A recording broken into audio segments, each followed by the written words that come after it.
Good day, my name is Imelda Williams. This presentation will focus on the abnormal radiographic appearances of the chest.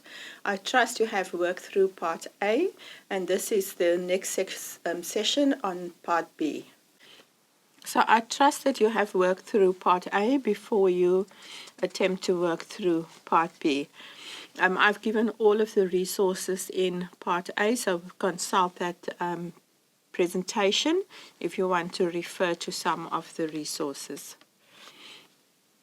So next we're going to look at airspace opacification, and some of the causes are with infection we're looking at pneumonia, and then with hemorrhage in the lung you would find contusion, and that is with blood. And then aspiration could be because of water or vomit. And then with fluid overload, with transudate, that's your pulmonary edema. And then if is solid tumor tissue, then carcinoma. So with airspace opacification, airspace disease in this case affects the right middle as well as the lower lobe. So if you look at this a magnified view, you can see that the alveolar has now resulted in a fluffy, patchy appearance. So the next sign I want to talk about is the air bronchogram sign. And this is visualization of air in intrapulmonary bronchi on a chest. So the main value about this is that you see an air-filled bronchus, which is caused by a pulmonary lesion, and that indicates that the adjacent lung is consolidated. So some of the possible causes for that is pneumonia, pulmonary edema, pulmonary infarction, or certain chronic diseases. So from Felson's book, one of the pearls that he talks about is if you have a bronchi airful and surrounding dense lung, that equals an air bronchogram sign, and that equals a consolidated lung. So with air bronchogram, so in this case, we have the airspace opacification, and against that, we have the air-filled bronchi, which looks like a bronchial tree. And we see that through the lobar consolidation. This is also, we can see that also in the normal chest X-ray view. This is a linear tomogram which demonstrates the air bronchogram much better. And this is in the right upper lobe where we have the opacification, and then we have got the air bronchogram against our dense opacification. With dense consolidation, this has got no signs of any air bronchogram. Next is interstitial lung disease. So typical appearances of that is where there's fibrosis of the lung, and it's diffusely thickened throughout. Usually this is widespread over both of the lungs, and it has a streaky, net-like or nodular appearance. Remember, there's no air bronchogram unless there's alveolar, which become fluid-filled and opaque. And what you should look for is the sign of septal lines. So when we compare, this is the normal lung on the left side, and on the right side we have these net-like interstitial changes, which is bilateral. So we have these streaky net-like changes, and then on this image on the right side, also interstitial lung disease, but a different pattern where it's more nodular or miliary pattern. Now, with septal lines, and the most common one is the curly B lines, and this is because of thickening of the interstitia towards the lung basis. So you need to look at the periphery of the lungs, and the lines appear perpendicular to the lateral chest walls, and you can see this is the short lines that you see, and it's a sclerotic appearance due to the thickened interstitia. Some causes of interstitial changes. There are many causes. So for acute, this is normally a few days to a few hours to days. With pulmonary edema, this tends to be streaky. Viral pneumonia tends to be nodular, and TB tends to be nodular as well. with chronic cases of interstitial changes, and that could be from months to years. There you could have interstitial pulmonary fibrotic changes with pneumoconiosis, and that could be with asbestosis or silicosis, and then metastatic tumor, lymphangitic carcinomatosis. So all of this can then result in some interstitial lung changes. Next, we're going to look at pulmonary edema. And this results from an increased fluid in the alveolar walls, which then goes on to increase fluid within the alveolar spaces. There are many causes for that, and these causes can be either unilateral or bilateral. So some of the bilateral causes would include cardiac failure or fluid overload, for example, where a patient has renal failure or due to a contrast media reaction, near drowning or aspiration. And then looking at unilateral side, so on the same side, you could be due to bronchial obstruction or pulmonary contusion, and then unilateral on the opposite side. This could be due to perfusion defect, for example, long congenital absence of the pulmonary artery or lobectomy.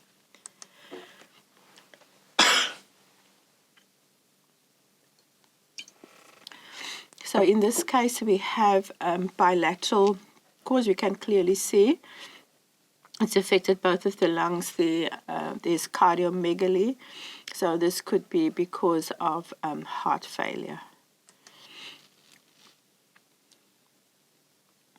With pulmonary hypertension, the pulmonary arteries and veins become enlarged, and they dilate. The upper zone vessels is dilated, and there's constriction of the lower zone vessels. We also find that there is cardiac enlargement with enlargement of the central pulmonary arteries. If you look towards the periphery, there will be rapid tapering of the vessels, and then around the hilum there's perihilar clouding, and then look out for signs of pulmonary edema or curly lines. Some of the causes of pulmonary hypertension can be due to obstructive lung disease, heart disease, atrial septal defect, left ventricular failure, or liver disease. So in this patient, we can see that the central arteries are enlarged, and also that there is the upper vessels are also enlarged. If we look towards the periphery, there's rapid tapering of the vessels towards the periphery. With chronic obstructive disease, this is of course associated with chronic bronchitis and emphysema. So in x-rays, it can be normal in the early stages, and eventually the patients take on a barrel-shaped chest. So what you want to look for in a chest x-ray is that the lungs are expanded. Remember, normally you have about, say, 9 to 10 posterior ribs above the diaphragm. If it's hyper-expanded, then normally they would have up to 11, 12 above the diaphragm. The diaphragms also become flattened, and then remember to look out within the lung itself where there's areas of bullae, so areas where there's black air and no lung markings. Next, we're going to look at pneumonia. So with bronchopneumonia, the signs would be patchy consolidation, and then as you can see on the image at the top, with lobar pneumonia, the whole lobe can be affected. So things to look for is any fluffy densities, and then also loss of lung volume, and then look for those signs for direct or indirect signs of lung collapse. So patients that present with bacterial pneumonia, things to look for on a chest x-ray. This is normally lobar or segmental consolidation, so it's the most common appearance of that. And then within that consolidation, you will have an area of cavitation. So here we can see on this chest that there is the consolidated area, and then within that we have this black cavitation.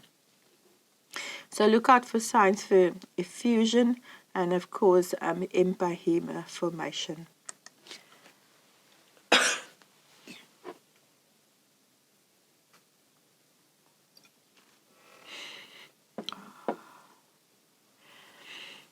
Bronchogenic carcinoma arises from the mucosa of the bronchial tree, and it's the most common primary malignant lung neoplasm. It is also linked to smoking and inhalation of gas or industrial fumes. The major form is a solitary pulmonary nodule within the lung parenchyma. So if we look at this case, we can see there's a large solitary pulmonary mass, and that sits near the hilum, which is one of the common positions where it will appear.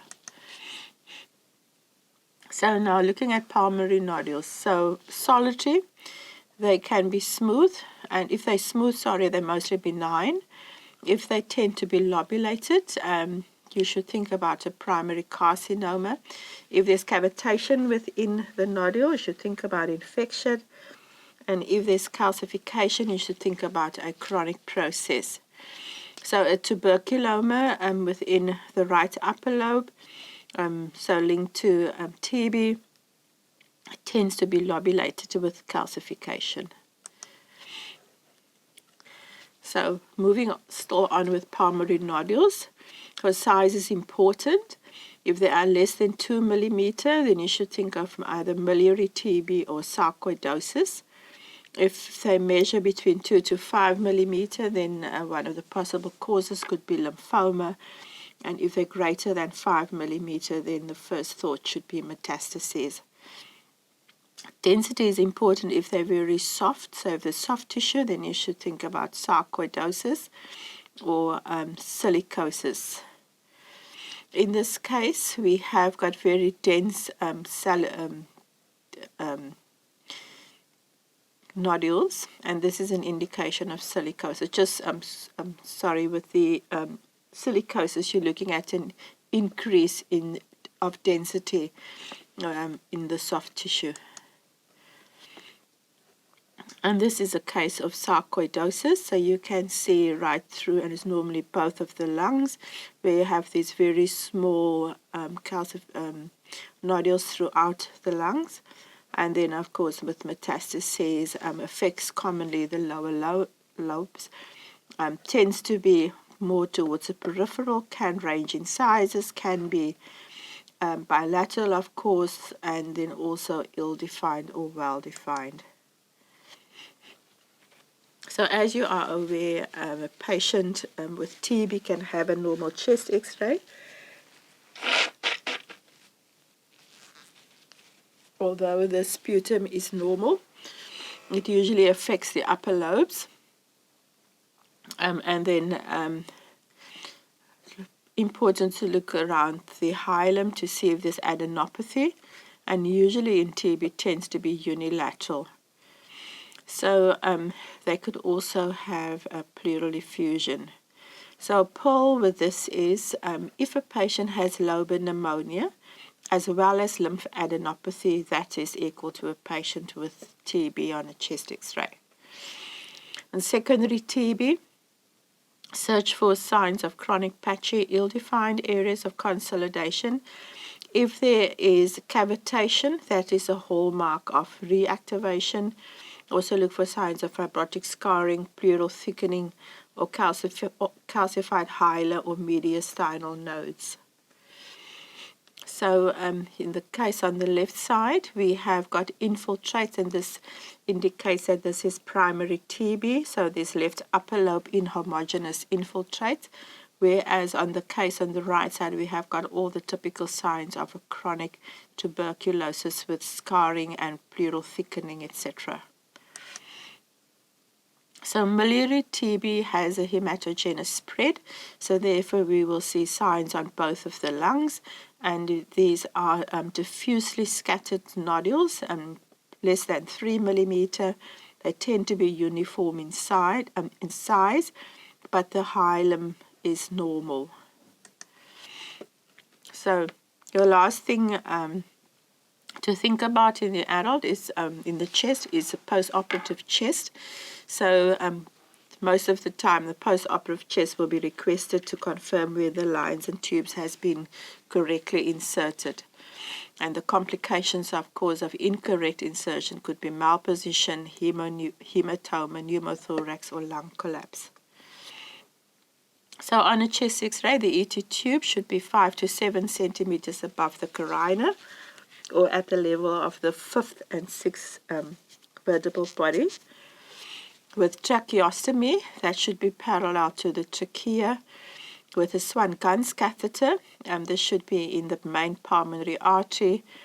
And then with central venous catheters, should be in the subclavian or internal jugular vein, but it should not be in the right atrium or right ventricles. And the important thing is the tip should not curve. And then with chest drains, they should be apical or basal and should not be against any of the great vessels.